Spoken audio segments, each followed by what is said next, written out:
ఈ పండక్కి తోడల్లుడు వెంకీ గారితో పాటు వస్తున్న పెద్దల్లుడు మన శంకర్ వరప్రసాద్ గారైన మెగాస్టార్ చిరంజీవి గారు.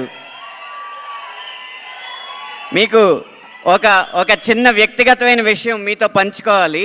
ఈ పాటలో జరిగిన విషయం, చిరంజీవి గారు ఇంట్లో శశిరేఖ గారిని అనేక సందర్భాల్లో అనేక విధాలుగా పిలుస్తుంటారు. ఒక సందర్భంలో మనతో పంచుకున్నారు.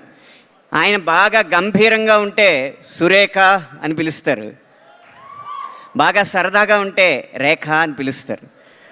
99% సరదాగానే ఉంటారు. కాబట్టి ఈ పాటలో ఆ రేఖ అన్న పదం ఎలా పెట్టాలని ఆలోచించి ఒక చోట అది దొరికినప్పుడు యురేక అని నాకు నేనే సంతోషపడి యురేక నువ్వు కేక భలే బాగుంది రేఖ అని పెట్టి ఈ సినిమా విడుదల సందర్భంలోనే కాదు, విజయవంతమైన సందర్భంలోనే కాదు, కలకాలం ఈ పాట వాళ్ళ ఇంట్లో పాడుకోవాలని చెప్పి ఈ పాట రాయడం జరిగింది.